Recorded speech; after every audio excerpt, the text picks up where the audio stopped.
Buenos días a todas y todos. Vamos a ir comenzando. Eh, Hoy tenemos la suerte de compartir en este ratito de la mañana el webinar titulado Tercer sector y administración ante el sinhogarismo, entre denuncia y colaboración. Un tema que nos va a llevar a lo largo de este rato a reflexionar sobre los nuevos desafíos que nos plantea la situación actual, y sobre todo nos va a regalar un momento de reflexión, de podernos parar a pensar en cuál es el papel que tenemos desde el tercer sector en nuestra relación con la administración pública, ¿no? Ante el reto de abordar la situación del sinhogarismo. Vamos a empezar viendo un vídeo en el que nos va a compartir una ponencia Nacho Celaya, que le hubiera encantado estar hoy por la mañana aquí compartiendo con todas y con todos estas reflexiones, pero por motivos de agenda no va a ser posible. Aunque aprovecho para darle las gracias por su participación en diferido.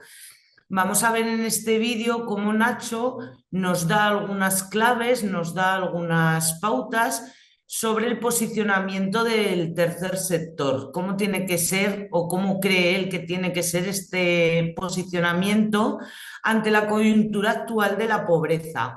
Nos ayudará en este vídeo a reflexionar sobre cuál puede ser nuestro papel. Así que os invito a que podamos disfrutar y escuchar las pautas que nos propone Nacho Celaya. Vamos a ver el vídeo ahora, ¿vale? Buenos días a todas y todos. Hoy tenemos la suerte de contar con Nacho Celaya para este webinar que, bueno, hemos preparado con mucha ilusión y muchas ganas. Os voy a presentar a Nacho. Nacho ha hecho muchísimas cosas, su principal vocación ha sido la educación y ha tenido la suerte de desarrollar esta vocación como profesor dentro de la escuela pública, ¿verdad? Nacho fue secretario general de Cáritas en Zaragoza y Aragón, fue coordinador del área de derechos sociales del Ayuntamiento de Zaragoza y también fue el director general de Participación Ciudadana. O sea que tiene un largo recorrido y nos va a poder aportar seguro mucho.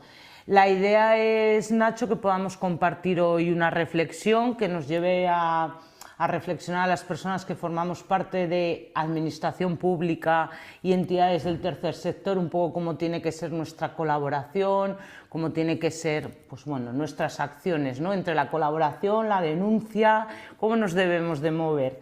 Entonces, nos gustaría que nos cuentes un poquito, nos des algunas claves, algunas pautas de cómo debería ser este posicionamiento de nosotros, ¿no? De las entidades del tercer sector, frente a la coyuntura actual de esta pobreza, ¿no? Que nos cuentes cuál debería ser nuestro papel, ¿vale? Muy bien, tarea bien difícil me pones, Jessy. Un poquito. Bueno, pues buenos días a todos y a todas. Lo primero, pues agradeceros y felicitaros, ¿no? Por atreveros a afrontar este reto tan bonito y tan complejo en este momento, ¿no? De cuál debe ser la relación entre las administraciones públicas y el tejido social, en concreto en el tema del sinhogarismo, ¿no? Y luego agradecer especialmente a Jessy y a la gente de aquí de Sercade, de Zaragoza, pues por haberme invitado y bueno, pues por pedirme pues que pase este ratito de la mañana con vosotros y vosotras. Yo no puedo estar en este momento en directo, puesto que estoy preparando con un montón de chavales en centros educativos y en pueblos lo que es el Día Internacional de los Derechos de la Infancia, que se celebra la semana que viene, y por eso pues hemos decidido que, bueno, pues si teníais a bien, yo os podía contar un poco en un vídeo pues que hemos grabado de antemano, ¿vale? Bueno. Como solo tenemos 20 minutos y el tema es bien prolijo y bien complejo, lo que he decidido es nombraros como 10 temas a modo de tweets, ¿no? Que es lo que hoy día se lleva, sin profundizar mucho, pero que os puedan evocar y que os puedan pues, ayudar a lo mejor a reflexionar, ¿eh? No podré estar en el momento del debate, que es lo que realmente me encantaría, ¿no? Pero bueno, pues esto es lo que se puede y ahí vamos, ¿de acuerdo? Bueno, el primer tema que yo quiero poner encima de la mesa es felicitaros y agradeceros por parar, ¿no? Yo creo que frente a tanto dolor, tanto ruido, tanta desesperanza, tanta desafección política, frente a tanta incertidumbre y tanta perplejidad y falta de sentido, es preciso pararse y preguntarse por nuestra esencia, por nuestro ADN y además sin autocomplacencia, preguntarnos con valentía pues cuál es nuestra tarea y nuestro compromiso en estos tiempos tan difíciles, ¿no? Que como veréis a lo largo de toda mi reflexión, me gusta mucho repetir porque la gente sea consciente que os va a exigir el ser maestros y maestras de la complejidad. Cualquiera que dijo que esto iba a ser fácil, la verdad es que no entendía mucho de qué estábamos trabajando. Entonces, la primera reflexión que os quiero aportar es agradeceros el parar. Parece una cosa muy sencilla, pero nadie tiene tiempo para parar, y mucho menos en las administraciones públicas, y ya sabéis que las urgencias se nos comen siempre a lo importante. La segunda reflexión, ya para entrar en un tema que a mí me parece muy importante y esencial, es que yo os quiero invitar esta mañana a quitaros el miedo a la palabra política. Y yo cuando hablo de la política me refiero siempre a la digna política. Claro, hablar de la digna política ya imagino, ¿no?, que en estos tiempos pues simplemente podemos percibir quizás unos leves atisbos de lo que significa ese viento fresco que nos mece en este tiempo de falta de esperanza, pero yo sigo apostando que es muy importante que entendamos qué significa esto de apostar y entender la importancia de la palabra política. Fijaros que en castellano, con la palabra política podemos resumir tres acepciones muy diferentes. Por una parte, la palabra política hace alusión a las políticas públicas, por otro lado, hace alusión a la ciencia política y por otra a lo que llamamos, pues en término coloquial, los políticos o políticas que se dedican profesionalmente a esto. Yo siempre digo que uno puede dedicar, o una puede dedicar un ratito cada mañana, si queréis, en el bar a despotricar, ¿no?, de lo malos que son todos los políticos y del desastre que es la política. Pero fijaros que todo, absolutamente todo, es política, lo que hacemos y lo que dejamos de hacer, ¿no? Y además una política, la nuestra, decidida en democracia, que quizás nos parezca que es un elemento pues, que será por añadidura, pero todos sabemos de lo difícil que es construir democracias consolidadas en este momento en el mundo, ¿no?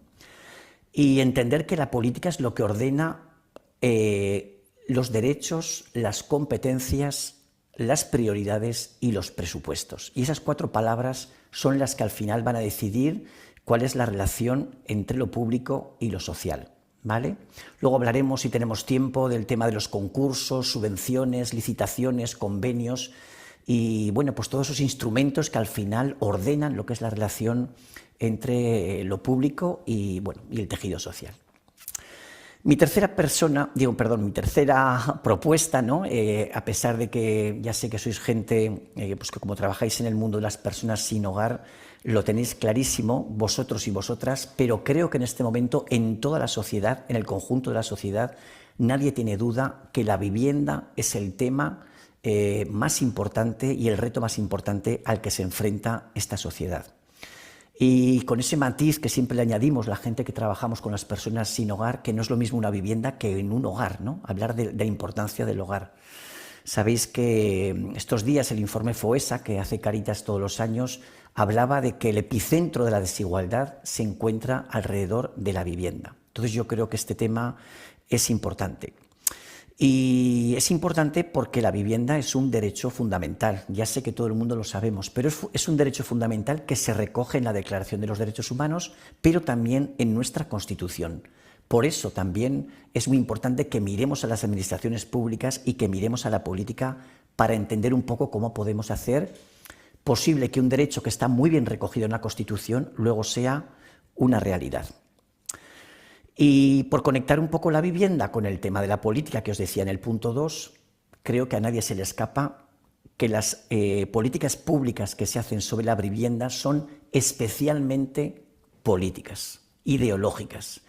Y aquí sería un buen tema ya para pararnos a reflexionar, pero a nadie se le escapa que uno puede pensar en la vivienda como un elemento especulativo y a nadie se le escapa, somos ya todos mayores, que hay cantidad en este momento de fondos de inversión y de grandes poderes, ¿no?, que se dedican a comprar vivienda para especular, frente o mientras cantidad de gente buena, ¿no?, está soñando y demandando pues que todo el mundo tiene el derecho a un hogar, a una vivienda donde poder vivir con dignidad.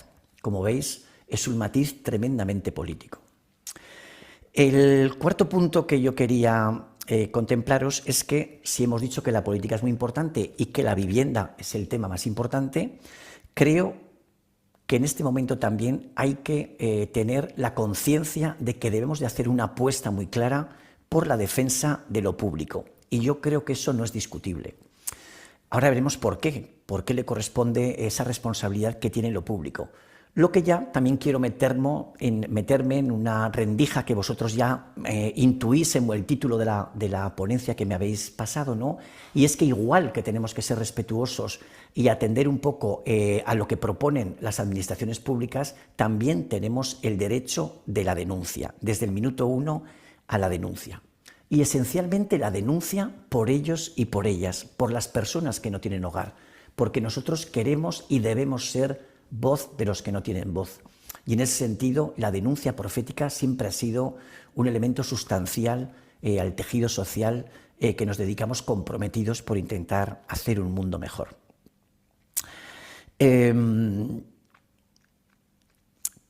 Seguramente os dirán, ¿no? Pero entonces nos van a acusar de meternos en política, ¿no? Pues sí, efectivamente, os van a acusar de meteros en política.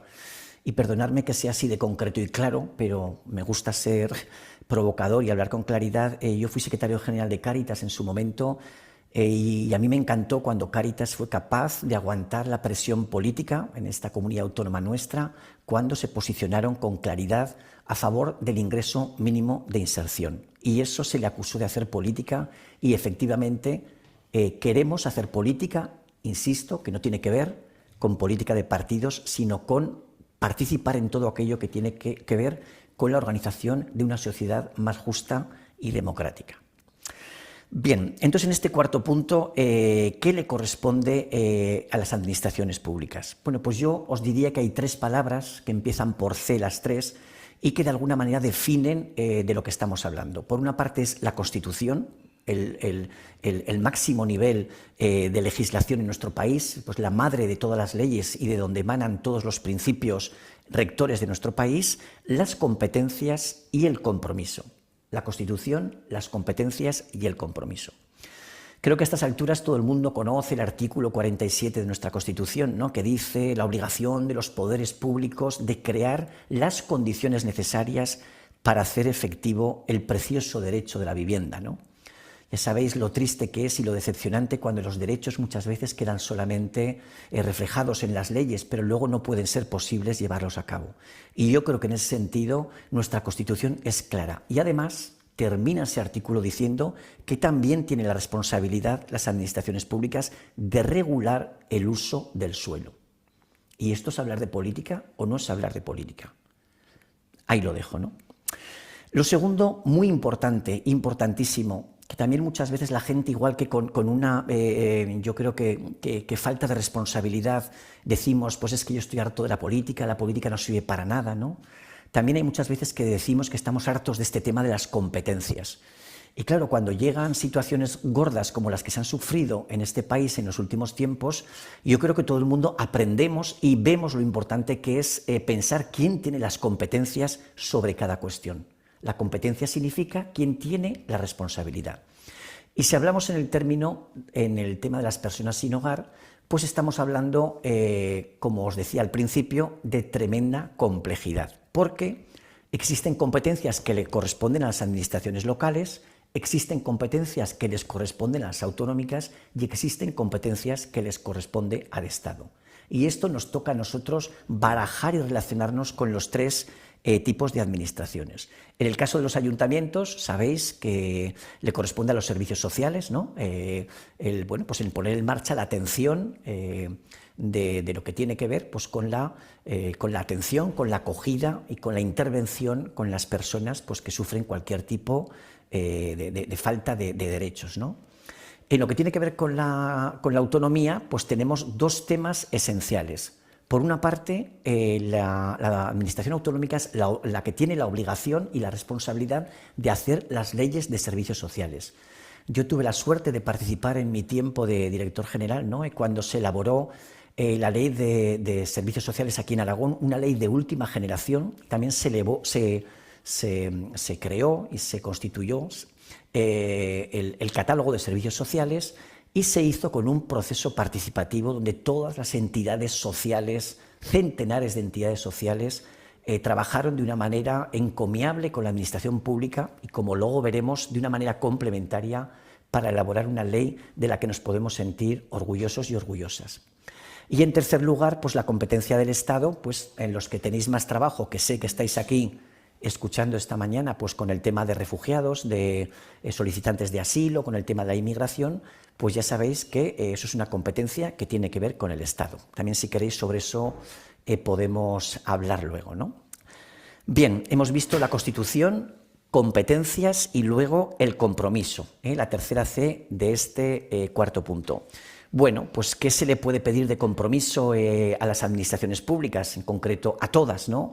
Pues que tengan al Ayuntamiento de Zaragoza, al Ayuntamiento de cualquier ciudad grande, que tenga primero un plan integral de trabajo con las personas sin hogar, ¿no? Un plan, por supuesto, luego veremos, construido con la participación de toda la ciudadanía, con la gente que tiene algo significativo que decir en este ámbito, y ahí estáis vosotros y vosotras, pero tiene que ser un plan integral. Yo creo que ya estamos hartos de ocurrencias, de responder solamente cuando ocurre una catástrofe, sino de tener una realidad y una costumbre y un trabajo que constituya un ADN de la relación entre las administraciones públicas y las organizaciones sociales. También tienen que ver, tienen que tener, ¿no? las entidades, las administraciones, públicas, pues evidentemente alternativas habitacionales. Ya sabéis que el tema del alquiler de vivienda pública es seguramente la asignatura pendiente más tremenda que tiene nuestra sociedad. Yo creo que en todas las ciudades, en todos los pueblos y en todas las comunidades autónomas, y allí tiene que estar la administración, y luego ya veremos cómo también a eso se tiene que sumar el tejido social, ¿no? Y luego, por último, pues el tema de los recursos de urgencia, que os voy a contar a las personas que lleváis muchos años trabajando el sinhogarismo, las personas sin hogar, el papel de los albergues. Recuerdo como anécdota cuando yo estuve en el ayuntamiento que propusimos cambiar la palabra albergue por, no sé exactamente ahora cuál es el título que consta en la placa que se aprobó allí en el antiguo albergue de Zaragoza, pero no sé si decía espacio de acogida para personas sin hogar. Incluso en la construcción del lenguaje también son aportaciones profundamente políticas y simbólicas. Voy con el punto 5. Y entonces, y vamos a la pregunta del millón, a lo social, ¿qué nos corresponde? Por cierto, estamos hablando de relaciones de la administración pública con lo social, y yo no voy a meterme en un berenjenal que me parece importantísimo, que es administraciones públicas, lo social y lo privado. Todos sabemos qué se entiende por lo privado, y en cualquier ámbito que hayamos trabajado de lo social, todos sabemos lo que ha supuesto la irrupción de un mundo privado donde muchas veces ha primado la eficacia en el sentido mercantilista y ha dejado al lado mucho de los elementos simbólicos que sin duda aportáis y aportamos la gente de lo social. No me voy a meter allí, pero es un tema que perfectamente se puede debatir. Bueno, pues la relación entre lo social y las administraciones públicas tiene que ver con una dialéctica que yo por lo menos creo que se puso más de manifiesto cuando se puso en marcha la Unión Europea, que es el diálogo entre la complementariedad y la subsidiariedad. En aquel momento la Unión Europea decía los países tienen que actuar de una manera subsidiaria. Cuando no llega las administraciones de la Unión Europea es cuando tienen, allí donde no llegan los países es cuando tiene que actuar subsidiariamente la administración de la Unión Europea. ¿De acuerdo? Eso fue un poquito el comienzo para mí, por lo menos, de la palabra subsidiaria. Y hay mucha gente que define la relación de lo social con las administraciones públicas con ser subsidiarios. Allá donde no llegue las administraciones públicas tenemos que estar nosotros y nosotras, la gente del tejido social. Bien, pues como vamos a hablar de complejidad toda la mañana, yo afirmo que esto es una parte de certeza, ¿de acuerdo? Yo estoy de acuerdo con ello, pero no solo eso, ¿no? Y más aún, yo en el ámbito de la subsidiariedad diferenciaría dos matices que yo no acostumbro a ver con normalidad, ¿no?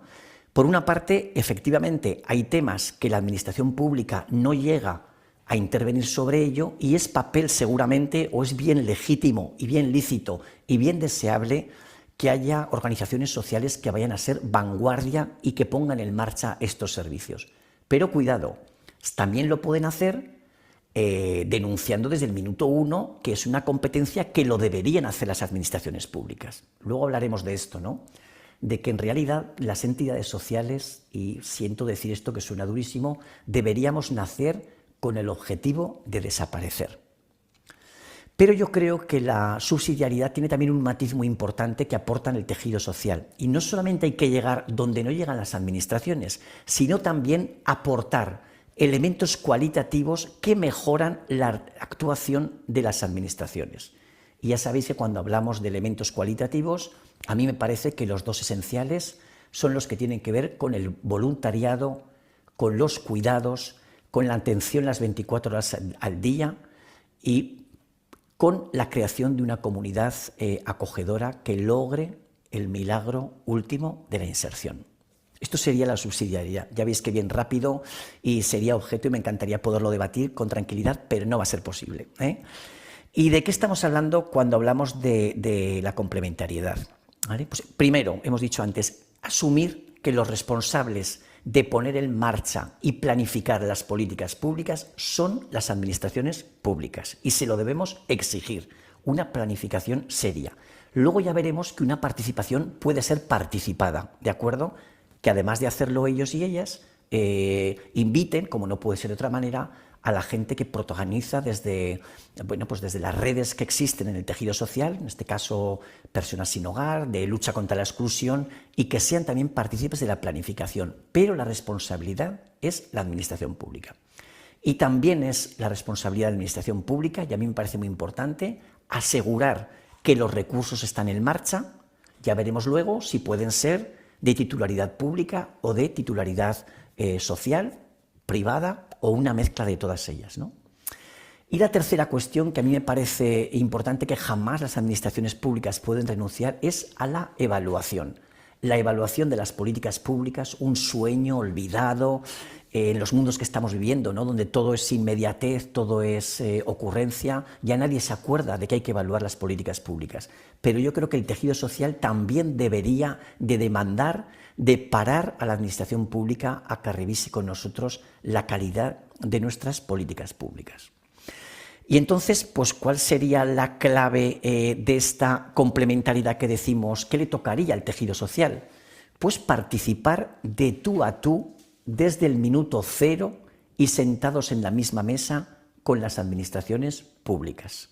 No puede ser que sintamos que las administraciones públicas nos llaman solo cuando tienen un problema muy gordo, versus tema de refugiados, o cuando ocurre una catástrofe tremenda, o cuando tienen un problema, o cuando vienen elecciones. No puede ser que las administraciones públicas solamente se acuerden de nosotros pues cuando ocurre algo gordo que nos necesitan, ¿no? Yo creo que tenemos que cultivar una cultura de la participación siempre.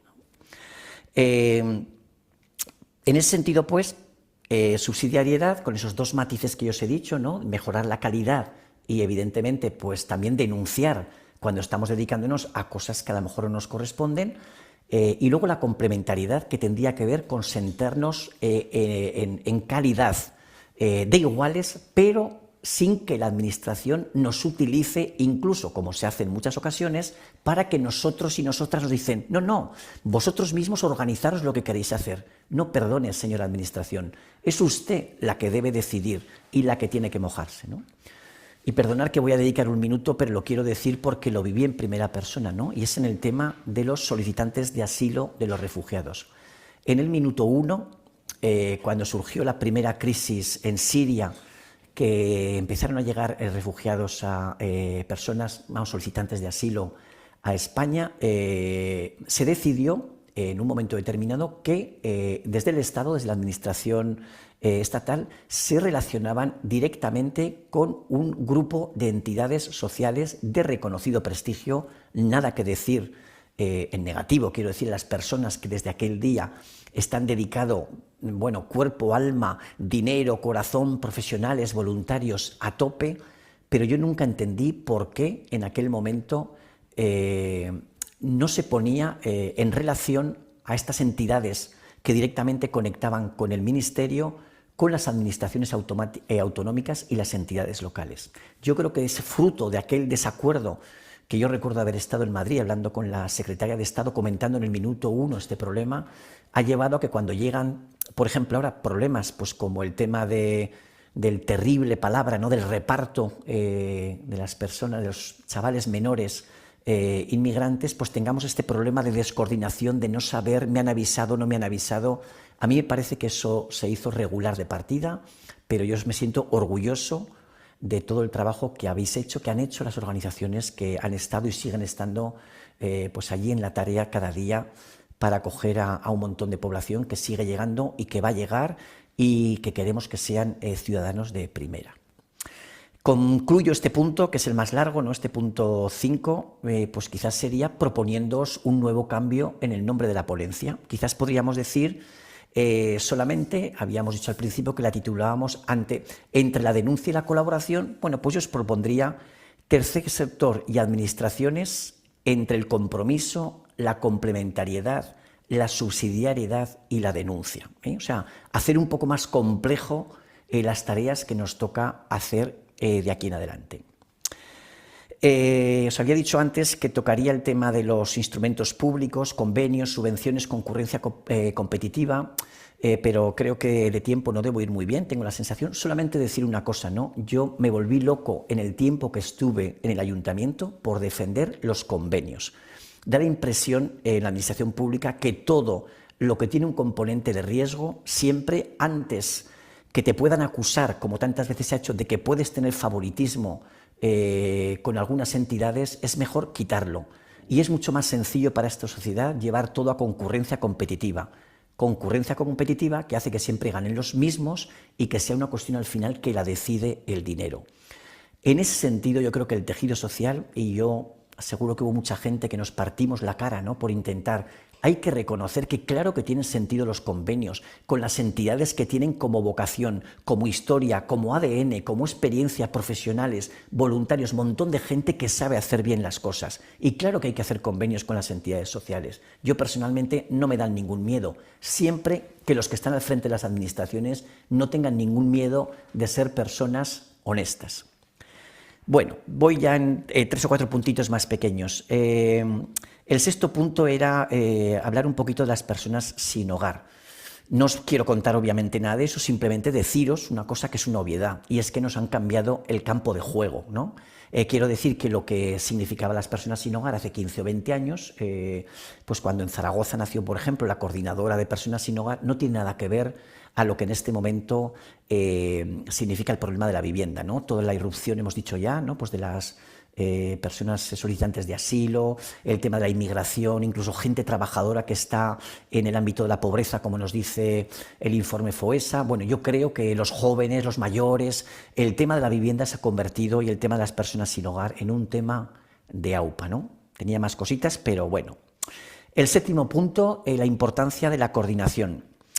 Ya sé que es una pesadez, ya sé que tenemos mucho trabajo, ya sé que tenemos muchas cosas que hacer, pero es una tarea irrenunciable como entidades sociales coordinarnos entre nosotros y nosotras, crear redes potentes, coordinarnos con las administraciones públicas, con la gente de la lucha contra la pobreza y pues con todos los que tienen algo que aportar y que decir en el ámbito que nos estamos moviendo. Y los dos últimos puntitos, ¿no? Yo os decía antes una provocación, ¿no? Y es que yo siempre he pensado que las ONGs, en realidad, la mejor noticia que nos darían es que tiene que desaparecer tu ONG, ¿no? Entonces, en ese sentido, yo creo que nos tenemos que preguntar, os decía al principio, ¿qué es lo esencial de verdad que mi entidad puede aportar al tema de las personas sin hogar? Y ahí es donde me voy a fajar, ¿no? Tema del voluntariado, la comunidad, los profesionales, porque esto no es un juego y han dado un cambio bien importante las ONGs también en el mundo de los profesionales. Pero fijaros, porque quería tocar este este punto por deciros una cuestión que a mí me parece muy importante. Yo recuerdo cuando estaba en Cáritas que entonces estaban en boga las pequeñas residencias, ¿no? Ya sabéis que en el mundo de los mayores, como todos, han ido evolucionando, ¿no? En este momento lo que se pretende es que en vez de residencias haya hogares para las personas mayores, ¿no? Entonces en aquel momento recuerdo que había pequeñas mini residencias que funcionaban muy bien. Y hubo gente del tejido social que decía, yo creo que esto que estamos haciendo lo estamos haciendo muy bien, pero quizás no es a lo que nos tendríamos que dedicar. A mí esta reflexión me parece de una potencia tremenda, ¿no? Seguramente costará, pero hay veces que las organizaciones tenemos que dejar temas que ya la administración ha normalizado o que están resueltos de alguna manera y quizás tenemos que ser valientes a la hora de esforzarnos en escudriñar por dónde andan los caminos, en este caso, de las personas sin hogar. Es una provocación y una aportación que a mí me parece interesante. Y termino, y espero, no tengo el reloj, pero bueno, ajustarme un poquito a lo que había propuesto, que es el tema de la denuncia, ¿no? El que denuncia, ya sabéis que se arriesga, antes lo decía con el tema de Cáritas, a que se le castigue. Esto es duro decirlo, pero es así. A ninguna administración le gusta que nadie salga pintando la cara de los que están en la administración. Para ello, por ejemplo, también el ser redes potentes te da mucha más fuerza para poder sentarte con las administraciones, ¿no? Y ahí os quiero 2 o 3 cositas y termino, ¿no? Por una parte, cuidado, y os lo digo con todo el cariño del mundo, porque tengo la sensación de que muchas veces, no vosotros y vosotras que estáis hoy aquí, sino en el mundo de lo social, se igualan muchas veces, o parece que es lo mismo, las reivindicaciones por mayor dignidad de los colectivos con los que trabajamos que la mayor dignidad de las personas trabajadoras. Parece que se junta el necesario, imprescindible, la imprescindible reivindicación de la dignidad que tienen que ver las personas que trabajan en estos ámbitos, y ahí hay que pelearlo, pero cuidado, no mezclemos en la sociedad la diferencia entre denunciar lo que tiene que ver con las condiciones laborales, con los convenios que tenemos y con los conciertos que tenemos la gente del tejido social que llevan años quizás sin mejorarse, ¿no? Y que nos hemos tenido que tragar las subidas del IPC, etcétera. Cuidado con eso, no le mezclemos con la denuncia de todo aquello que tiene que ver con la falta de dignidad en las personas que no tienen hogar. Y allí tenemos que ser implacables y jamás tener miedo a nada. Termino el punto 10 y sería en realidad entonces qué nos toca a las personas del tejido social. Yo lo resumiría en 3 cuestiones que, bueno, yo creo que sois expertos y expertas todos los que estáis aquí esta mañana aquí, ¿no? Por una parte, dotar a las personas de dignidad, ese elemento sustancial que tenemos el tejido social. Dotar de derechos, las nuevas leyes de servicios sociales dotan de derechos y no solamente de subvenciones, de prestaciones y de cosas que solo que hacen es cronificar la situación de pobreza. Segundo, permitir que las personas construyan sus propios itinerarios vitales. Yo creo que es el segundo reto que tenemos. Y el tercero, y quizás el que nos es más propio, el lograr que todo eso se haga con una comunidad. Ya sabéis que a mí me preocupa mucho los políticos, pero me preocupa también mucho cómo está la sociedad, que cada vez sea más acogedora. Ayer decía Jesús María Alemany, con esto termino, ¿no? En la entrega de premios del 40 aniversario de Proyecto Hombre en Zaragoza. Jesús María Alemany es un referente aquí en Aragón, presidente del Seminario de Investigación para la Paz, decía, estamos perdiendo la humanidad. La comunidad, la sociedad está perdiendo la humanidad. Y ese es el reto, queridos amigos y amigas, como os decía, complejos, sois maestros y maestras de la complejidad al que nos tenemos que dedicar. Pues muchas gracias, menudo rollo os he metido y espero que os pueda servir para algo. Vale, un saludo y un abrazo. Nacho, solo me queda agradecerte el que nos hayas ayudado a pararnos a pensar. Qué difícil, cuánto nos cuesta, que el día a día nos come, ¿no? Si algo puedo resumir, bueno, a mí supongo que como al resto de personas que nos están escuchando esta mañana, tengo un eco dentro de muchas reflexiones que nos has dado y me quedo con varias ideas, ¿no? Qué importante es sentarnos a participar Se nota que la participación lo llevas en tu ADN, porque a lo largo de toda tu ponencia la participación ha sido como el hilo central, ¿no? Qué importante es participar de tú a tú. Administración, tercer sector, comunidad, no nos olvidemos que no somos islas, sino que formamos parte de... Las personas usuarias de los proyectos, importantísimo. Importantísimo que participemos todos juntos y juntas, ¿no? No tener miedo a posicionarnos. Eso me ha parecido también algo muy importante, ¿no? En los tiempos que corren, con los instrumentos con los que nos relacionamos a veces entre administración y tercer sector, a veces, nos asustamos un poquito, ¿no? Y es importante que no tengamos miedo, ¿no? Me ha gustado mucho el derecho a la denuncia, ejercer, que es un derecho, el derecho a denunciar, ¿no? Para poder dar voz a esas personas que es que no tienen esos espacios. Y me quedo, yo la idea con la que me quedo, que igual estoy equivocada, la importancia es encontrar ese equilibrio entre el compromiso, la complementariedad, lo subsidiario, pero sin perder la denuncia y la humanidad. Me quedo con esas ideas, fácil, Nacho. ¿no? Yo creo que tarea fácil. Bueno, maestros y maestras de la complejidad, como tú muy bien has dicho, ¿no? Muchas gracias, perfecto. Nacho. Pues nada, encantado a vosotros y a vosotras y que vaya muy bien la jornada. Muchas gracias. Bueno, pues yo creo que las palabras de Nacho nos van a ayudar a todas y a todos a llevarnos una gran reflexión. Acabo de estar hablando con él mientras escuchábamos sus reflexiones y me trasladaba su agradecimiento por haber podido participar con nosotros, aunque sea en diferido, y abierto a que las reflexiones que queramos compartir en el chat se las podamos hacer llegar después. Bueno, nos tocaría para continuar con este webinar una segunda parte, ¿no? Nacho nos lanzaba también esa reflexión de que sería muy importante para la relación entre administración pública y tercer sector que las redes nos uniéramos y nos hiciéramos más fuertes. Pues en esta segunda parte vamos a compartir con compañeros y compañeras de distintas ciudades que forman parte de redes formadas por muchas entidades en distintos territorios. Voy a aprovechar también para hacer una cosa que tenía que haber hecho al principio, que es presentarme, porque también represento a una entidad que forma parte de una red.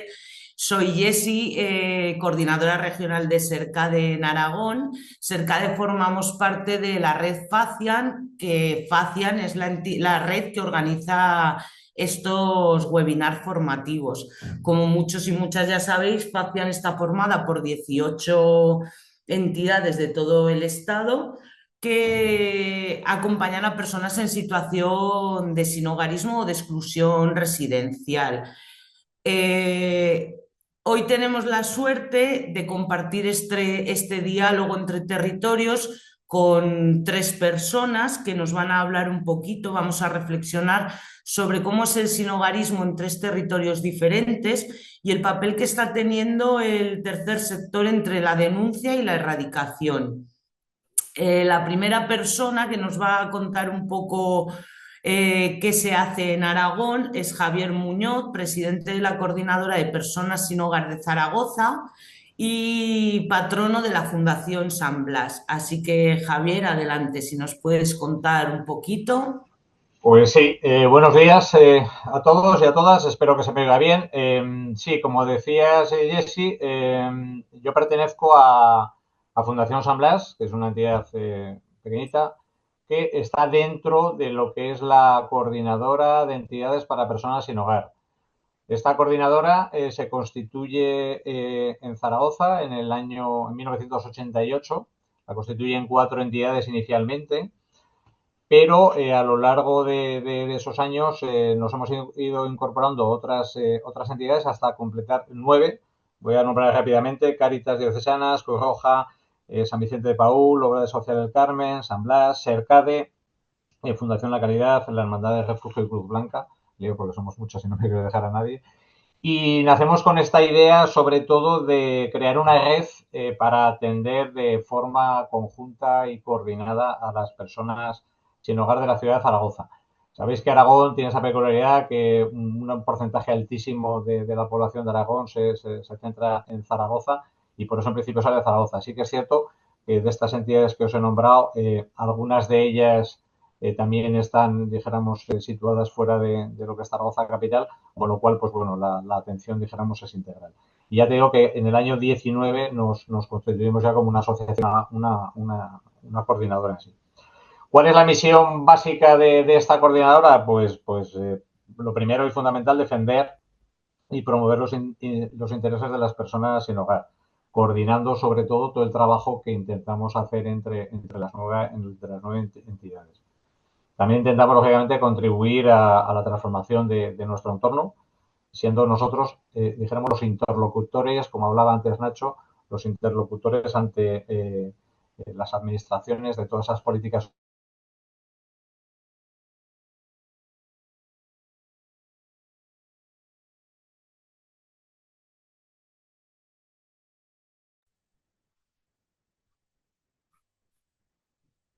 Me parece que estamos teniendo un pequeño problema de conexión. Javier, no te escuchamos. Se ha quedado la imagen congelada. Un poco cualquier situación que se pueda producir. Y fundamentalmente también, pues, coordinar que nos une a todos, cada uno tiene que somos entidades. ¿Me oís ahora? Ahora mejor, sí. No sé, estoy igual que antes, no sé si a lo mejor es un problema de cobertura, pero vamos, estoy en el mismo sitio sentado. Pero bueno, ¿me oís ahí ahora o no? Sí, Javier, te escuchamos. Vale, disculpad, pero estoy en el mismo sitio, no he hecho nada para que cambiara, no sé si era Son problema de las cobertura. cosas del directo, no te preocupes. Bueno, pues lo que os decía, misiones de la coordinadora, pues eso, defender, contribuir, coordinar todas las acciones que desde la coordinadora se pueden hacer, ¿vale?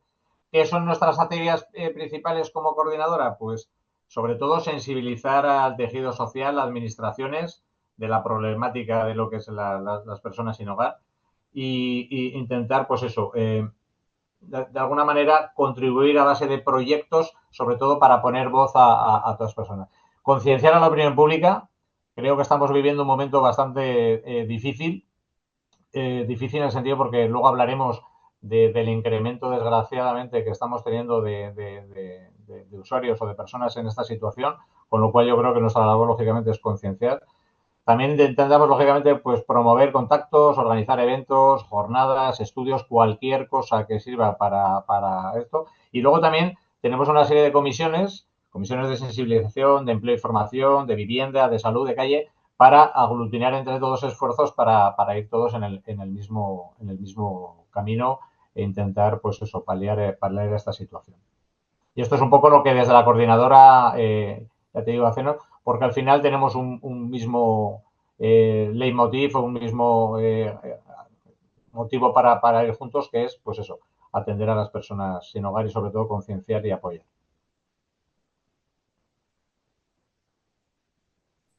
Muchas gracias, Javier. Luego tendremos oportunidad de lanzarte alguna preguntita para que podamos seguir compartiendo. Muy bien. Aprovecho para recordaros que en el chat podéis después, cuando los tres compañeros y compañeras compartan las experiencias de sus redes, podáis lanzarles, dejarles escritas las preguntas que consideréis o reflexiones para que al final podamos tener un pequeño intercambio. Además, el vídeo que está suscitando mucho interés de la ponencia inicial de Nacho Celaya la podréis ver posteriormente colgada en el canal de YouTube de la red Facian, en la que están también colgados los webinars anteriores. Bueno, pues vamos a seguir conociendo otra de las redes. Hoy tenemos también, agradecemos a Unai Lizarraga Ibáñez, miembro de la red Bestevi de Vizcaya, que nos va a contar qué entidades forman parte de esta red y un poquito cuál es su misión. Gracias, Unai.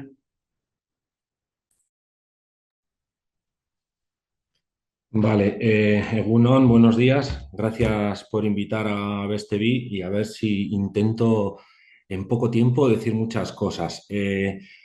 La obligada presentación de la plataforma. Somos una plataforma de 22 organizaciones que trabajamos en Vizcaya. Está creada en el 2017 y el objetivo fundamental que tiene la plataforma es pues, compartir la acción por la inclusión residencial y una unidad de acción centrada en la sensibilización y la denuncia de las situaciones que sufren las personas sin hogar. Los objetivos los dividimos hacia la sociedad, hacia la administración pública e incluso pues, a las propias redes que trabajamos con las personas sin hogar.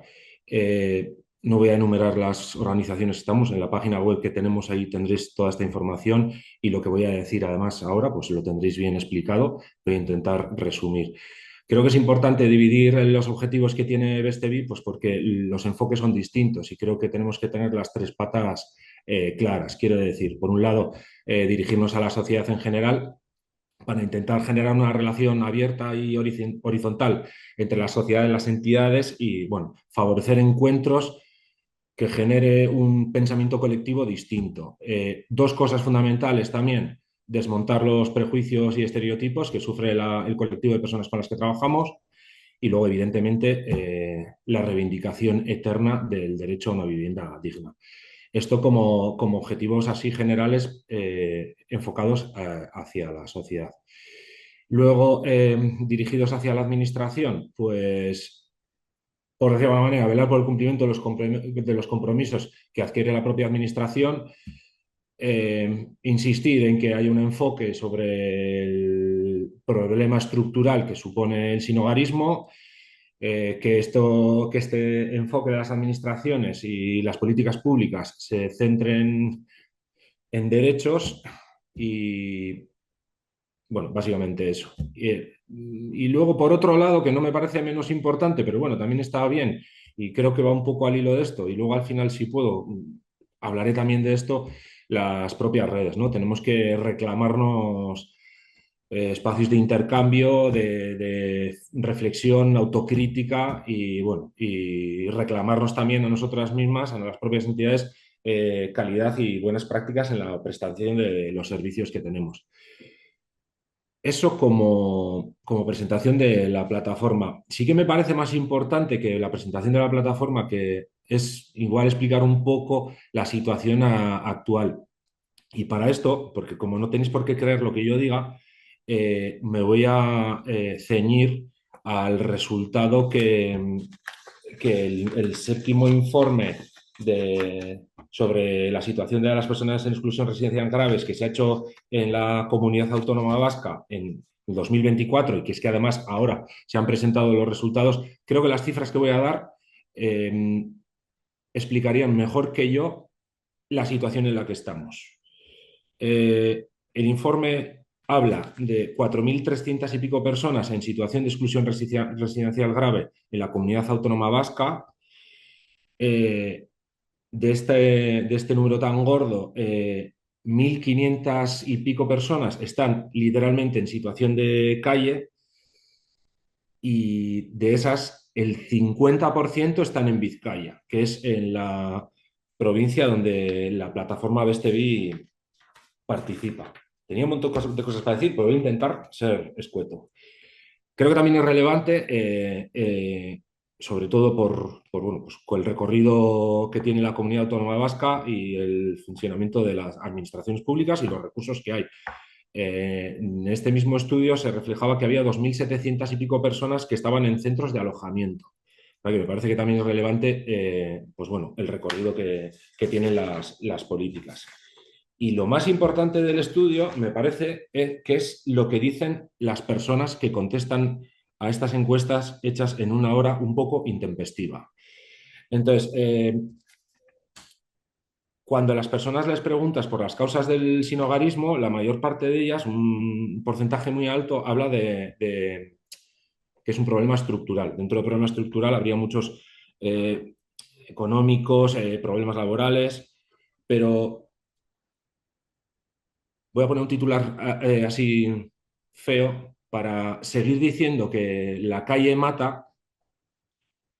La gente, el 50% de las personas que han sido encuestadas, que no son pocas, son más de 800 personas encuestadas, habla de problemas de discriminación.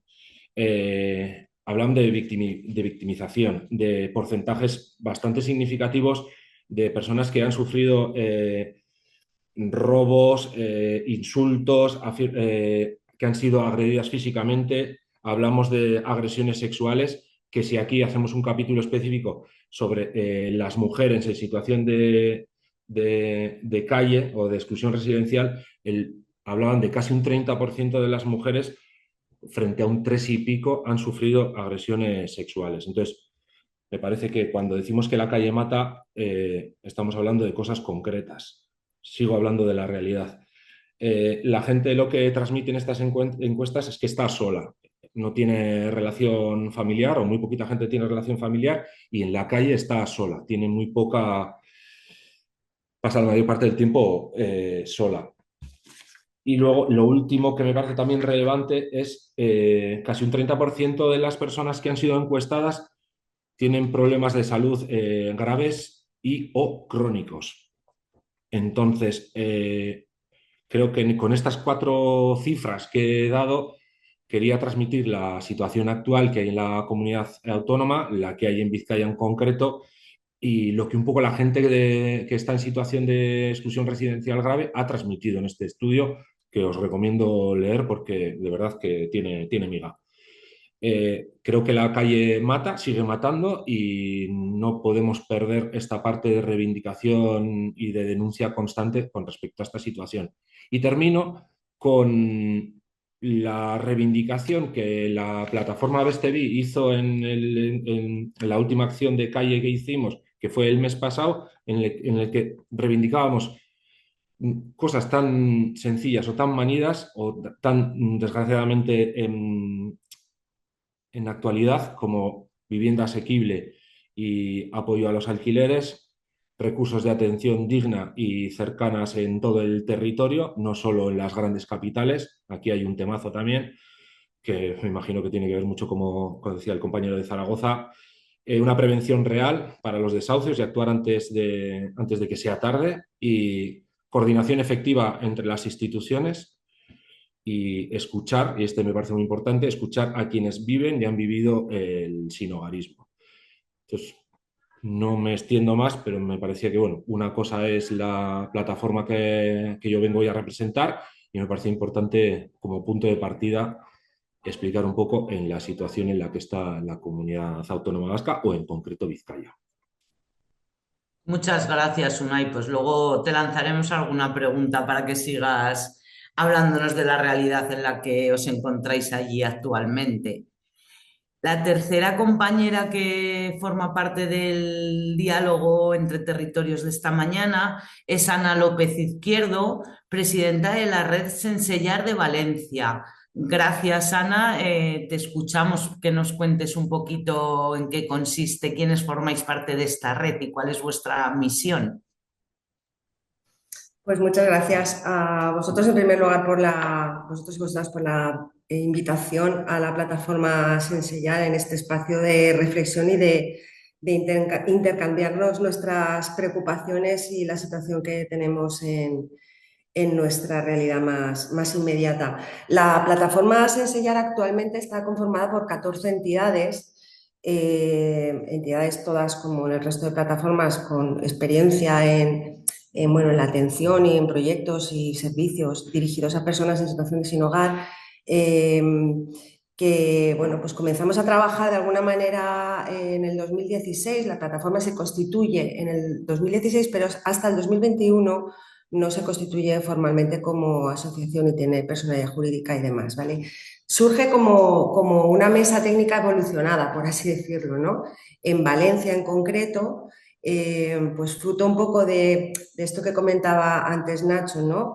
Del equilibrio entre la incidencia y la colaboración, ¿no? Y a partir de ciertas relaciones que se establecen en el ámbito de Valencia con la administración local, pues se piensa en crear este nuevo espacio que trasciende de un espacio de mesa de coordinación técnica a otro tipo de plataforma y de red, ¿no? Actualmente, como os digo, somos 14 entidades, podéis encontrar también la información, pero bueno, os las nombro brevemente porque si no luego me riñen. ACCEM, AMBI, Pocatas, Cáritas de Valencia, Alicante y Castellón, Casa Caridad, CASDA, Comité Antisida, CEPAI, Salud y Comunidad, Médicos del Mundo, Misión Urbana, Marillac y Sañón de... Bueno, pues al final somos entidades que hemos trabajado tradicionalmente de manera coordinada y que nos juntamos para intentar hacer otras cosas y llegar de otra manera, ¿no? Nuestra estructura es muy sencilla, no tenemos una estructura compleja, tenemos una comisión permanente, pero no tenemos personal contratado, ni oficina, ni cosas así, sino que algunas otras grandes redes sí que lo tienen, ¿no? Tenemos comisiones de trabajo y, bueno, nuestros objetivos básicamente son, por supuesto, la defensa de los derechos de las personas en situación sin hogar. Nos parece muy importante el tema de la sensibilización y la comunicación y estamos muy centrados ahora mismo en esto como prioridad, ¿no? Una compañera de la plataforma dice que la importancia de ser dueños del mensaje de cara a la sociedad y a los medios de comunicación y no a veces responder según las demandas, ¿no? Y los estímulos de los medios de comunicación que nos llaman cuando pasa algo, ¿no? Cuando le pasa algo a alguna persona a las que atendemos. Por supuesto, la parte de interlocución y incidencia y de ver cómo esta interlocución con las administraciones públicas llega a este nuevo, no es nuevo, ¿no? Desgraciadamente, pero bueno, a un paradigma más amplio, ¿no? Como es el acceso a la vivienda, no solo las cuestiones o las políticas públicas de proyectos dirigidos a las personas en situación sin hogar, sino esta cuestión más estructural que sabemos que está y que tenemos que acometer. Y por último también como un poco también como algo pendiente, ¿no?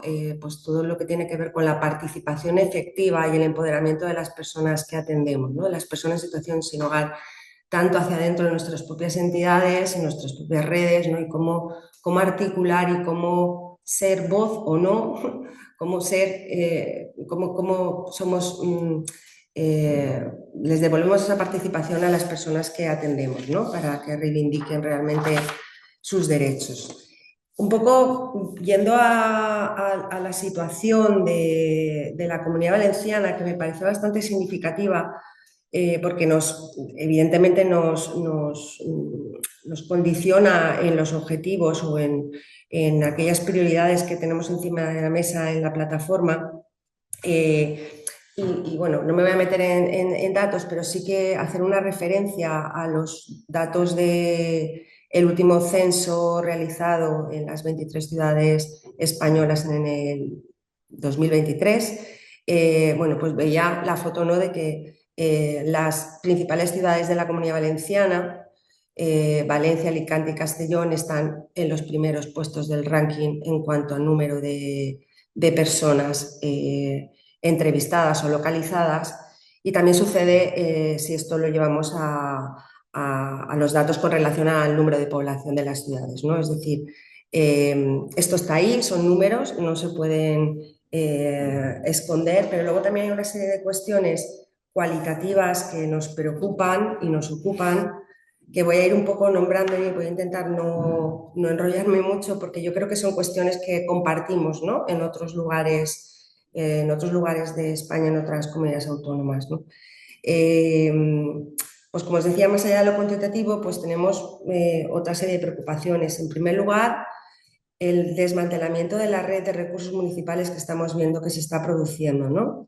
Se van cayendo contratos, convenios, diferentes fórmulas de financiación que sostenían recursos muy básicos y muy de emergencia, sobre todo en las grandes ciudades, concretamente en Valencia y Alicante, y no se generan alternativas, no se generan, con lo cual está causando evidentemente en primera instancia una desatención de las personas en situación de sin hogar más severa, que están en Etos 1, en calle, que no tienen ningún recurso al que acudir, y una presión brutal a los servicios, entidades que estamos trabajando con esta población, ¿no?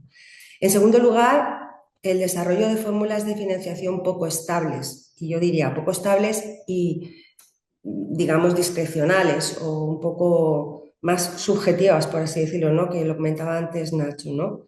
Se están potenciando, sobre todo en el ámbito municipal, las subvenciones directas o los convenios de colaboración frente a otro tipo de fórmulas más estables, como los contratos o los conciertos, ¿no?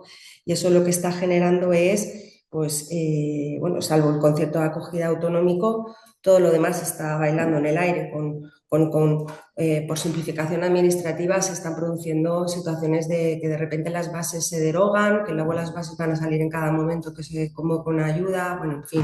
Eso al final repercute en las personas, evidentemente, porque los servicios se tambalean y lo que hoy presta servicios a las personas, mañana o a fecha 1 de enero, pues igual ya no existe, ¿no? Entonces, eso es algo que está y que nos preocupa porque es una tendencia que estamos viendo. La normativa restrictiva en el acceso a derechos básicos, que os voy a contar que no sepáis del empadronamiento, pero además pues con normativas a nivel municipal graves que sancionan a las personas por el hecho de estar en situación sin hogar, como es en el caso de la ordenanza en el Ayuntamiento de Alicante, ¿no? En cuarto lugar, los cambios constantes en los criterios de acceso a los recursos más básicos, ¿no? Y más de atención de cuestiones fundamentales, ¿no? Y las listas de espera que se generan, ¿no? ¿Cómo se puede tener una lista de espera de 400 personas para un servicio de atención de primera acogida, ¿no? En un espacio municipal, ¿no? Pues eso está pasando, ¿no? Y los criterios, ¿no? De que ahora tienes que estar tantos meses en la ciudad, que pasado mañana más, en fin, que si eres inmigrante entras por una puerta, que si eres español entras por otra. Bueno. En quinto lugar, yo diría, he puesto presión, pero presión igual a acoso o cierto acoso de las entidades que estamos atendiendo a personas que están en situación de sin hogar, ¿no? Estamos viendo situaciones de denuncias directas en la ciudad de Alicante a entidades que hacen trabajo de calle, que dan pequeños servicios o pequeñas cuestiones en calle de atención, que probablemente dan un café para establecer un vínculo con las personas y que, bueno, pues han recibido denuncias directamente por parte de la Concejalía de Seguridad de Alicante, ¿no? Y por otro lado también nos estamos encontrando, por ejemplo en Castellón recientemente, pues servicios que llevan un montón de años funcionando y que están integrados en el ámbito comunitario, han trabajado con el vecindario, que ahora pues molestan, ¿no? Porque hay determinadas promociones de viviendas donde pues, el recurso que estaba ahora molesta, estéticamente no está bien, y no solo se recibe una presión por parte del vecindario, del nuevo vecindario, sino por parte de instancias públicas, quiero decir, por parte de concejalías, policía local, etc., ¿no? En sexto lugar, el problema de la interlocución con determinadas administraciones, sobre todo las administraciones municipales, ¿no? No se sientan, no, les pedimos reuniones y no se sientan con nosotros, nos viven mucho como amenaza, porque este cambio de trabajar en una mesa técnica a trabajar en una mesa con entidades desde otro prisma, pues no se acaba de entender, ¿no? El tema específico de la afección por la DANA en la provincia de Valencia, ¿no? El año pasado, es decir, estamos hablando de una catástrofe natural con unas repercusiones que ni siquiera en estos momentos se puede alcanzar a saber, y solo pensando en aquellas personas que ya estaban en situación de vulnerabilidad o de exclusión residencial o vivían en calle o en asentamientos cuando sucede la DANA, más todas aquellas personas que han pasado a componer esa bolsa de pobreza y de exclusión severa, ¿no? Ni siquiera en estos momentos alcanzamos a saber cómo está, ¿no? Qué instrumentos, no se han puesto en marcha instrumentos de medición de esto. Estamos hablando, como sabéis, de un área poblacional enorme.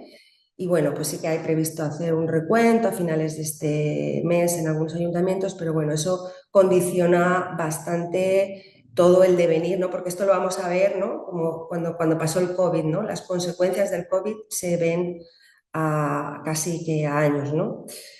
En octavo lugar, la guerra de competencias y responsabilidades entre administraciones, incluso del mismo color político, da igual, ¿no? Si yo me encargo de los recursos de emergencia, pero tú tienes los conciertos, que si yo hago, dejo de hacer, todo este tema de la actuación en situaciones climatológicas adversas, que en esta provincia de Valencia tiene tanto peso, ¿no? Después de lo que también se vivió el año pasado, ¿no? Y cómo esto impacta en las personas más vulnerables que viven en calle y no hay mecanismos de aviso, de protección, bueno, etc., ¿no? La inestabilidad propia políticamente hablando de la Generalitat Valenciana, como sabéis en estos momentos, y el temor a que la cosa se recrudezca, ¿no? En función de cómo evolucionen los pactos políticos y demás, ¿no? Sobre todo en cuanto a la dimensión que va a tener, y ya estamos viendo de alguna manera hacia la población vulnerable o en situación de sin hogar de origen migrante, ¿no? Como esa foto, pues vamos a ver cómo queda, ¿no? Y por poner algo en positivo, pues bueno, sí que estamos trabajando de manera colaborativa y yo creo que sí que en este sentido de tú a tú en una mesa con una dirección general en concreto, la primera estrategia de atención, o no sabemos muy bien cómo se va a llamar porque todavía no está cerrada, pero en el ámbito de sinhogarismo en la Comunidad Valenciana. Entonces, creo que es un momento crucial para que las plataformas trabajemos coordinadamente en nuestros territorios, pero también coordinadamente entre nosotras, ¿no? Porque yo creo que los dos compañeros y yo hemos puesto encima de la mesa problemas y cuestiones que nos afectan a todos de alguna manera, ¿no? Y yo creo que es importante que también nos hagamos más fuertes en este trabajo un poco de diálogo, de interlocución, de defensa de los derechos de las personas que atendemos y de denuncia. Y hasta aquí, no sé si me he enrollado mucho, pero... Muchas gracias, Ana, por compartir todos estos datos y como vamos viendo en el chat son temas recurrentes, ¿no? En los distintos territorios y dificultades ante las que nos estamos encontrando. Por seguir un poquito con el diálogo, hemos preparado pues alguna pequeña pregunta para que pueda orientar, ¿no? Este diálogo. Queríamos conocer, Javier, cómo es la situación actual del sinhogarismo en Zaragoza, si está habiendo un aumento y cómo se está ubicando o situando la coordinadora de personas sin hogar frente a este papel, ¿no?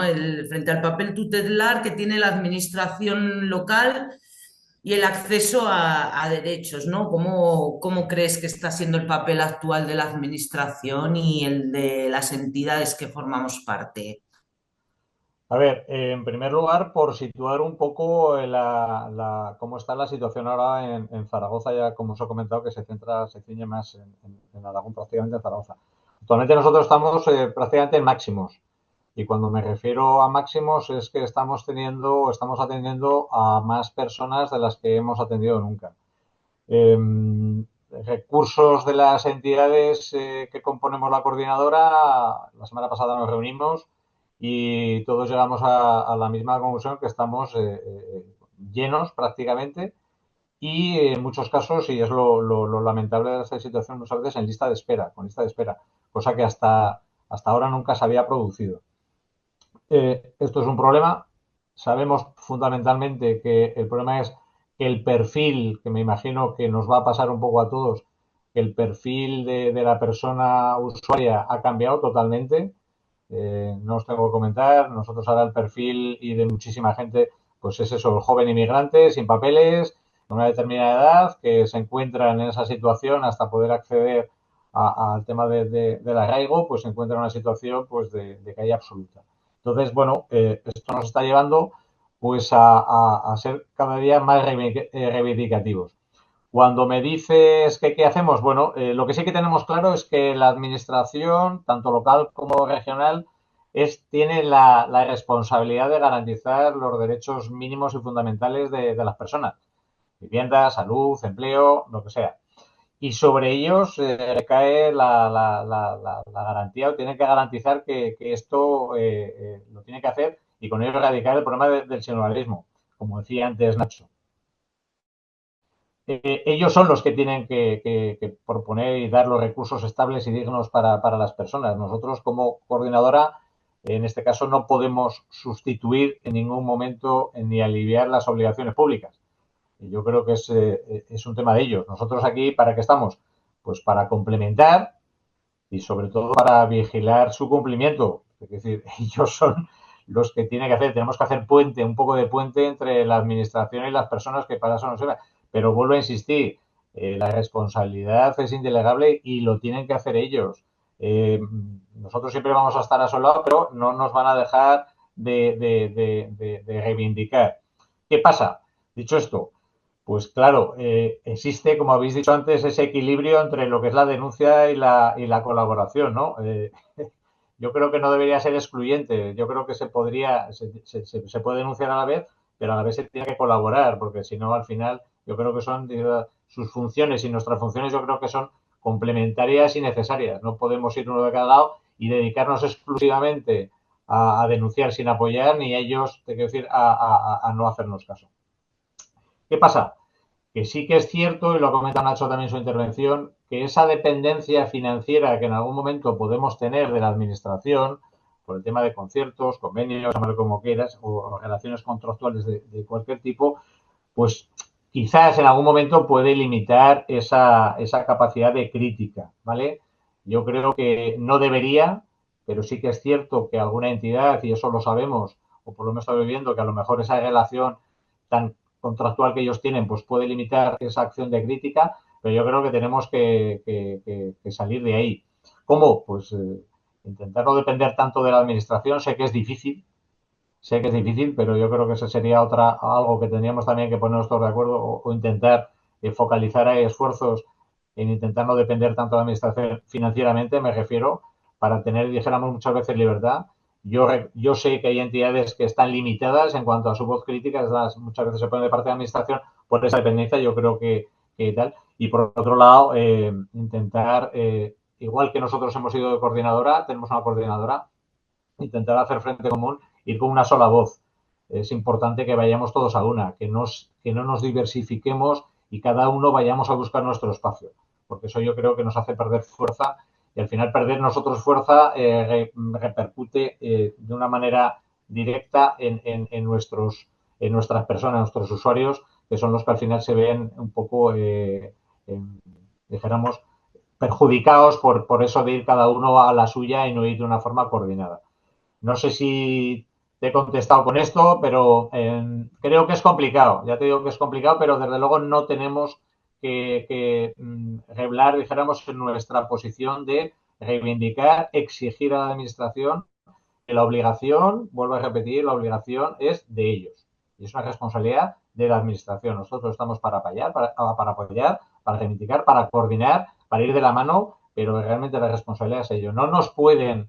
Yo siempre lo decimos aquí en Zaragoza, te doy un ejemplo. En según qué sitio nosotros estamos dando más de 250 o 300 comidas todos los días a personas que tienen que ir. Si no existieran nuestras entidades, ¿dónde comerían estas personas? Claro, al final les viene muy bien a la administración que estemos nosotros. Pero bueno, yo creo que ahí es donde está el punto de inflexión de saber cuándo es obligación y cuándo es un deber que tienen ellos. Con esta reflexión, Javier, sobre el papel que tenemos las entidades y la administración pública, eh, ¿consideras que la administración pública cuenta con las coordinadoras de entidades a la hora de planificar políticas y servicios? Eh, yo creo que, como decía antes Ana, creo que al final muchas veces recurren a nosotros al final cuando tienen un problema. Hay veces que solo se acuerdan de nosotros. A ver, yo no quiero tampoco eso porque a lo mejor yo creo, y no sé cada caso cómo será, ¿no? En Zaragoza sí que es cierto que hay una relación, o sea, tenemos un diálogo permanente en este caso con el ayuntamiento, porque no deja de ser, dijéramos, competencia, es un organismo, es competencia del ayuntamiento, en este caso de Zaragoza. Nosotros tenemos una relación, sí es cierto, muy fluida y abierta. Sí que es cierto que se focaliza más o se influye más cuando vienen problemas como los que tenemos ahora. Es decir, ahora se han producido aquí en Zaragoza en concreto, pues diversos o han aflorado asentamientos que hasta ahora no teníamos, producidos por lo que hemos hablado antes de los retrasos en los procesos administrativos. Es decir, no podemos tener.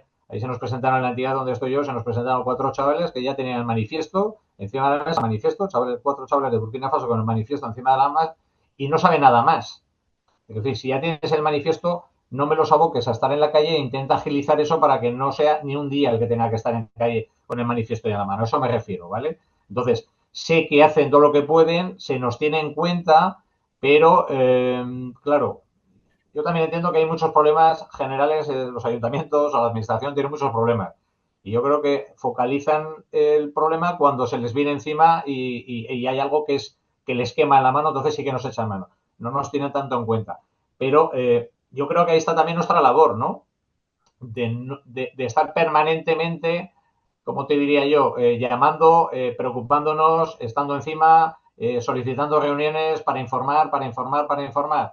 No solo esperar a que nos den también la ayuda o firmar el convenio, sino estar permanentemente con esa relación directa con ellos y con ese diálogo directo para informar de la situación que tenemos. No solo cuando tengamos un problema, ni ellos ni nosotros, sino que sea permanente. Yo aquí sí hay que reconocer que en Zaragoza existe esa fluidez en cuanto al esto, pero es cierto que cuando el problema se hace mayor es cuando nos echamos todos manos a la cabeza y parece que nos piden más ayuda. Pero bueno, también es natural por otra parte. Gracias, Javier, por compartir esto. Y es la importancia del papel proactivo y preventivo, ¿no?, que tenemos las entidades sociales. Eso es, eso. Unai, nos gustaría compartir contigo, ¿no? Desde el Estado muchas veces miramos al País Vasco con una cierta envidia, ¿no? Envidia sana por el amplio arraigo que parece que tiene la política social, carteras de servicios sólidos, una voluntad pública de asumir la exclusión como una tarea prioritaria. ¿Esto es cierto? ¿Qué recorrido en positivo crees que habéis hecho? ¿Qué queda por hacer? Queríamos conocer un poco esto, ¿no?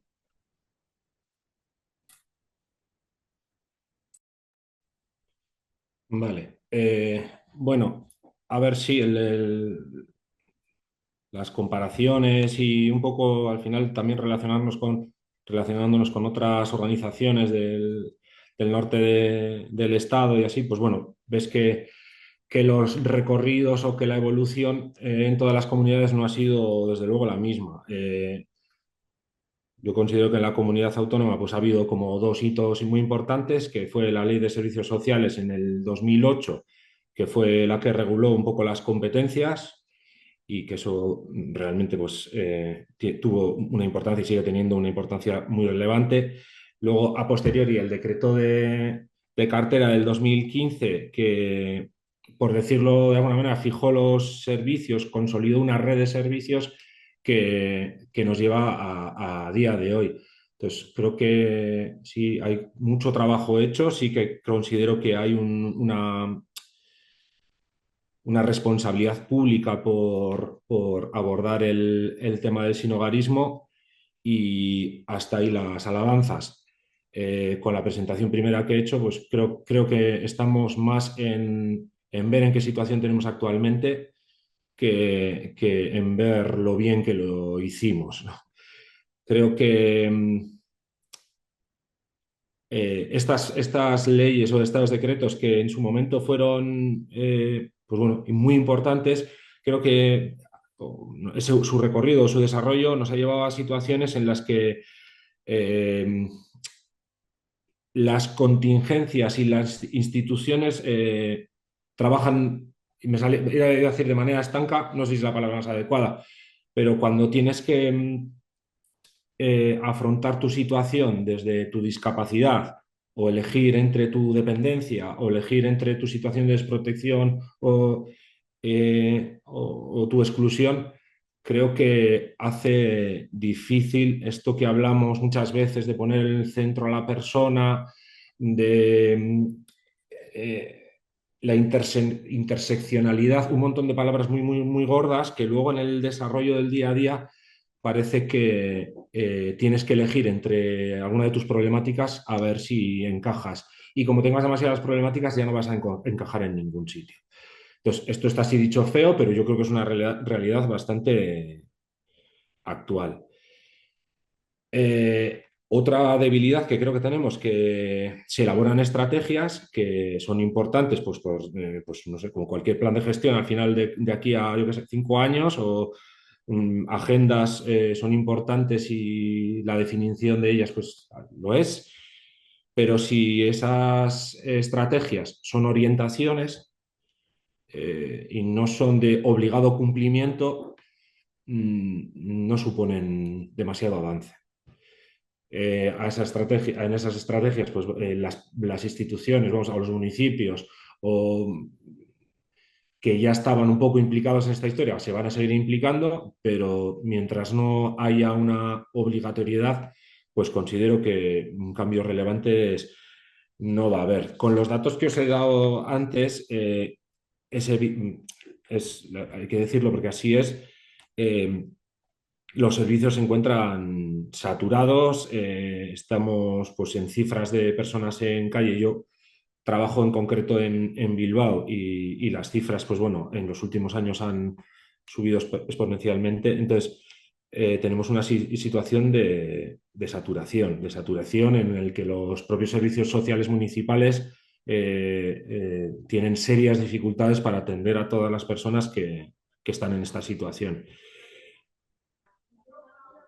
Y luego, la relación entre sistemas, que creo que también es otra cuenta pendiente y me da una pereza supina hablar sobre el espacio sociosanitario, pero son cosas que llevo hablando desde que tenía el pelo oscuro y a día de hoy seguimos más o menos en la misma situación. Entonces, no seré yo el que vuelva a sacar a colación el espacio sociosanitario, pero es verdad que la relación entre los sistemas dificulta la atención de las personas que están con nosotras. Entonces, eso estaba y de momento aquí sigue. Creo que las plataformas tenemos que insistir mucho en los foros en los que se nos invita, en los que podemos estar. Tenemos que insistir mucho en que hay cosas, grandes avances, pero que tenemos que continuar en mejorar las cosas. Y luego cosas tan sencillas como la mentalidad de pobre que tenemos, y como decía un compañero mío, el merecimiento, los servicios, las propias infraestructuras de nuestros servicios dejan bastante que desear en la mayor parte de los casos. Entonces, venimos de donde venimos, somos organizaciones que hemos tenido que sobrevivir como hemos podido, nuestros clientes no son personas que se quejan, por lo menos mi realidad es que no nos van a poner una queja porque el agua de la ducha no sale suficientemente caliente. Entonces, parece una cosa tontorrona, pero creo que es un fiel reflejo de esto que hablamos de merecimiento, ¿no? Creo que tenemos la necesidad y la obligación de reivindicar servicios, no solo más, ni distintos, ni innovadores, sino que los que hay tengan una calidad mínima y que las condiciones tienen que ser como mínimo suficientes. Entonces, hay muchas cosas para hacer y luego vuelvo otra vez a la cifra que me retumba la cabeza de 4.000 y pico personas que están en exclusión residencial. Creo que estas 4.000 y pico personas lo único que tienen en común es que tienen un problema de vivienda. Creo que es lo único que tienen en común. Esas 4.000 y pico personas tienen un problema de vivienda / hogar. El resto son cosas bien distintas que no se pueden meter en el mismo cajón o compartimentar muchas veces de las maneras en lo que lo hacemos. Y creo que ahí nos falta escucha, nos falta bien de escucha, porque las cosas evolucionan, las cosas cambian. Voy a aguantarme de hablar de perfiles de personas, vamos a ver si abandonamos también lo de hablar de perfiles de personas, hablemos de necesidades, hablemos de recorridos y teniendo en cuenta que todas estas personas tienen un problema de vivienda, que es lo obvio de las personas que atendemos, tendremos que investigar y creo que hay que escuchar no solo a las plataformas, no solo a las organizaciones, sino evidentemente a las personas que sufren el problema de qué tenemos que inventar, qué tenemos que corregir y hacia dónde tenemos que innovar, si vale la palabra, pero creo que ahí hay una tarea importante. Vale, iba a hablar de reparto competencial, pero bueno, yo creo que un poco con las frases que he dicho ya es... Y luego me parece importante que como el resto de la sociedad, el resto de la sociedad va cambiando, vemos que a nuestro alrededor las cosas cambian y efectivamente la exclusión residencial también. Y tenemos que adaptarnos a los cambios y dar respuestas efectivas. Este estudio que mencionaba antes, liderado por el gobierno vasco, que me parece de verdad bastante, que aporta mucho, creo que un dato que debería llevarnos a la reflexión de estas 80 y tantas personas a las que preguntamos, insisto, a una hora bastante raruna, casi el 50% está en procesos de formación. Entonces, hablamos de capacidad, de incapacidad, de tal, de situación, crónicos, de un montón de cosas. Ya está, la cifra. El casi 50% de las personas encuestadas estaban en un proceso formativo. Hay una vuelta habría que darle. Y no sé, más o menos, no sé si he contestado. Sí, nos has contestado y además nos has hecho pensar también en la importancia de cómo dignificar los servicios que ofrecemos, ¿no? Y bueno, y estos datos, ¿no? Que están ahí sobre la mesa y que son reales, ¿cómo los vamos a abordar? Gracias, Unai. Se nos está acabando el tiempo, nos podemos extender un poquito, nos quedaría escuchar a Ana. Ana, nos gustaría, si puedes compartir, sabemos que en la Comunidad Valenciana ha habido un avance en cuanto al concierto social, que en otras comunidades pues os están dando pasos o todavía no se ha iniciado ese camino. El avance en este modelo y en este concierto social, ¿consideras que ha podido disminuir nuestro papel vigilante del tercer sector? ¿Que nos hayamos podido las entidades sociales relajar en algún aspecto o no? Bueno, voy a intentar ser breve. A ver, el concierto de inclusión, como dices, en la Comunidad Valenciana, respecto a otras acciones concertadas, es bastante joven. Es decir, llevamos con este sector de la acción concertada desde 2022, pero hay otros conciertos que van en paralelo, con mucho más recorrido, como es el de mayores, el de discapacidad y el de infancia y juventud, con los que ahora mismo somos compañeros de camino, ¿no? En la interlocución, ¿no? Con la Administración autonómica en este caso. Evidentemente, en cualquier financiación que recibimos de las administraciones públicas, el papel de vigilancia puede verse un poco desvirtuado, un poco aplacado, ¿no? Pero no creo que sea el caso, porque los espacios de interlocución tienen otro alcance, ¿no? Hay otros actores implicados, ¿no? Como patronales, sindicatos y los representantes de las acciones concertadas.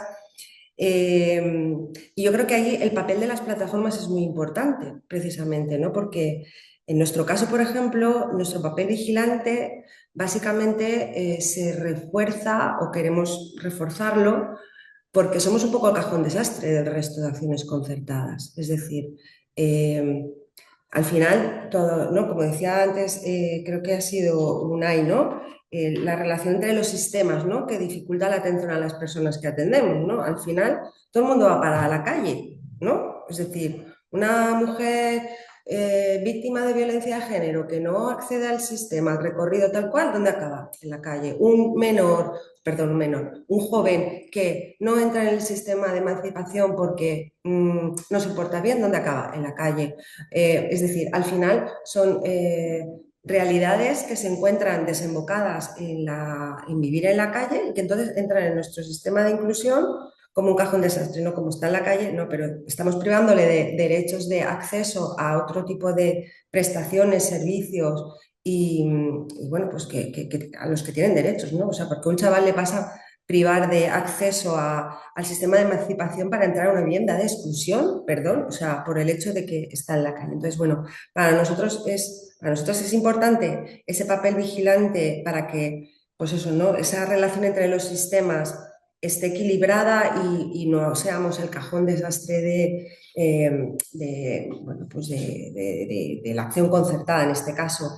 De todas maneras, la acción concertada en materia de inclusión o de exclusión, como queramos llamarlo, solo se refiere a plazas de acogida, ¿vale? En estos momentos no tiene desarrollado ningún otro modelo de servicio, ni centro de día, ni otro tipo de programa, ni demás. Entonces, estamos aún en pañales, solo se ha desarrollado esa parte, ¿no? Que es mucha La valoración en general es positiva por parte de las entidades que estamos, como sabéis, acostumbradas a vivir un poquito de trapillo, ¿no? Como decía Unai, ¿no? A tener proyectos que empiezan y acaban, que no sabemos cómo van a continuar. Entonces, el modelo de concierto como modelo de financiación, con todas sus sombras, también tiene luces en cuanto a en cuanto a que los tiempos en los que podemos trabajar con las personas pueden estar con nosotras, son más largos, los equipos están mejor conformados, es decir, hay como un sosiego, ¿no? En el recorrido, en el itinerario que la persona puede hacer con nosotros, ¿no?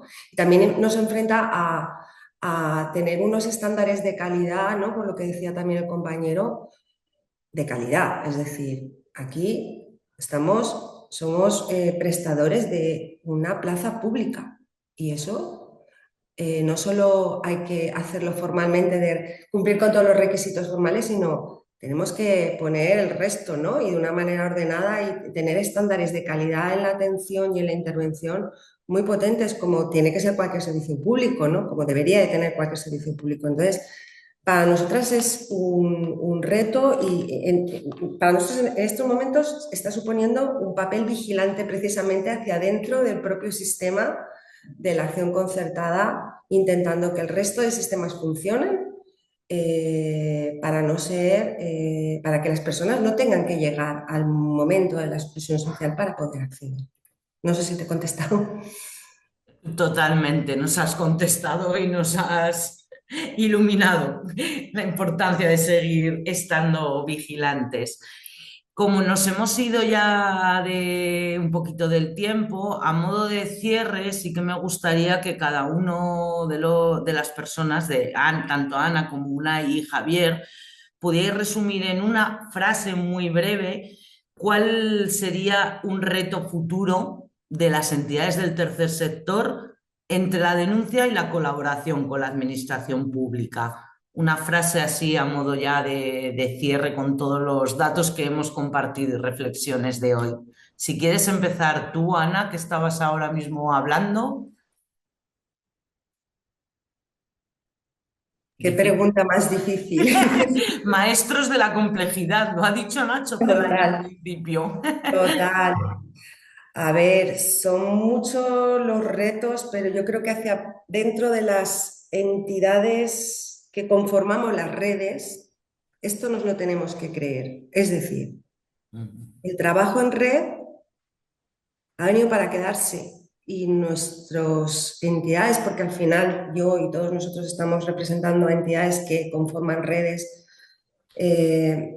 esto hay que dedicarle tiempo, recursos y compromiso. Es decir, no nos vale con todos los que estamos aquí, seguro, y todos los que están conectados nos lo creemos, ¿no? Y echamos el resto, lo que haga falta, pero tiene que haber una apuesta por parte de las entidades del tercer sector en que esta red, estas redes territoriales, estas redes de redes, ¿no? Es decir, y esa necesidad de relacionarnos entre las redes territoriales porque las competencias son autonómicas, estatales, locales, y ahí hay un batiburrillo, esa necesidad de trabajar de manera coordinada en el trabajo en red, nos la tenemos que hacer ver, ¿no? Yo creo que el reto está en que las propias entidades sociales, o sea, no es que mando a un técnico a que se coordine y a ver de lo que se entera, no, esto cuesta trabajo y es dedicación. Y es dedicación en dineros también, ¿no? De poner a disposición personas. Entonces, yo creo que esto es una reflexión que nos tenemos que hacer hacia nosotros mismos, ¿no? Independientemente de la estructura que luego la red pueda tener, ¿no? Pero las entidades tenemos que tomarnos esto en serio porque si no, estamos vendidos. Gracias, Ana. Creernos el trabajo en red. Y una frase con la que cerrarías un poco este reto de futuro que tenemos.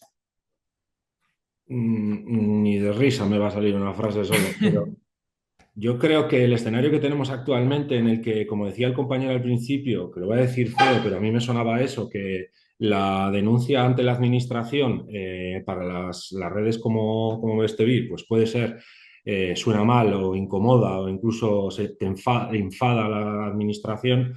Bueno, hay un recorrido que tenemos que seguir enfadando y desde no una posición de fuerza, sino, quiero decir que nosotros, las organizaciones, por llevar 40 años, eso no nos da la razón. La razón hay que ganarla y tenemos un recorrido profesional importante en el que a la administración le tenemos que hacer esa tensión adecuada para continuar. Pero luego creo que tenemos que hacernos una crítica a las organizaciones, las propias redes, en las que, por un lado está la administración, pero por otro lado está la sociedad. Eh, Tenemos que plantearnos qué base social tenemos, o sea, cómo llegamos nosotros a la sociedad, porque pensar el recorrido en el que una red de las nuestras, de personas sin hogar, interlocute con la administración, ¿qué recorrido puede tener eso? Pero si la denuncia le llega a través de la sociedad, si la reivindicación llega por las votantes y los votantes, esto es un recorrido que deberíamos investigar, que probablemente muchas de las entidades hemos olvidado porque el trabajo comunitario, el trabajo de barrio, lo tenemos un poquito abandonado, pero yo creo que igual una manera fea de decirla es, la gente no tiene por qué creer nuestro discurso. Nosotros tenemos que convencer con nuestro discurso, tenemos que explicar a la gente de qué estamos hablando, aunque no lo vean. Y esa base social, ese trabajo comunitario, ese apoyo social, creo que es muy importante a la hora de hacer esa denuncia ante situaciones, no ante la administración, sino ante situaciones que son, pues eso, delitos de odio a cosas que entendemos que son problemas urgentes de urgente necesidad y creo que es una crítica de las propias organizaciones y que tenemos que investigar. Las reglas del juego han ido cambiando desde hace 40 años, cuando las organizaciones se buscaban las habichuelas por su cuenta. La administración pública ha adquirido el compromiso de desarrollar proyectos. Eso nos deja en una situación, creo que ya sabemos todas cuál es. Tenemos que investigar. Tenemos que investigar porque la denuncia tiene que estar presente. Quizás no la estamos enfocando solo desde donde vemos. Gracias, una importante esa autocrítica para seguir haciendo incidencia, ¿no? Y denunciarlo ante las injusticias. Javier, de forma muy breve, un Sí, reto de futuro. intento ser rápido. Yo creo que lo que hablamos con las administraciones, yo creo que hay que ser capaces de mantener, que es lo que os comentaba antes, ese equilibrio dinámico. Es decir, colaborar con las administraciones sin asumir funciones que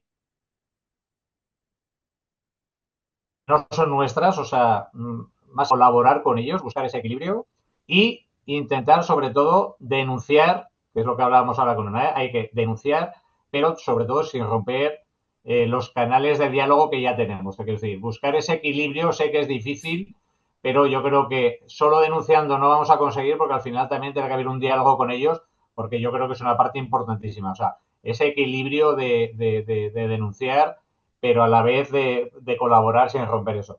Y en cuanto a las entidades, para mí fundamental, ir todos a una. Dejar ya de mis usuarios, mis usuarios, mis usuarios. Es decir, estamos cayendo muchas veces en esa... no. Son personas, tenemos que ir todos a una, porque como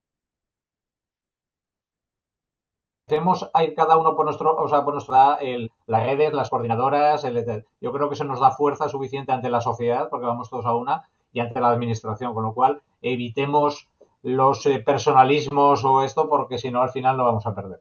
Y ahí ya os lo dejo. Gracias, Javier. Importante el ir todos a una para defender los derechos de las personas. Agradeceros a todas las personas que habéis participado en este webinar. Agradecer especialmente a las personas que habéis compartido con nosotros, a Unai, Javier, Ana y a Nacho Zelaya, aunque no esté presente. Os recuerdo que estará colgado en el canal de YouTube de la red Faciam para poder consultarlo y seguir reflexionando. y os invito a que podáis participar en el próximo webinar que será el 12 de diciembre, en el que abordaremos los recuentos como herramientas para el análisis del sinhogarismo. Muchas gracias, mucho ánimo y sigamos con estos retos de futuro de seguir reivindicando los derechos y la dignidad de las personas.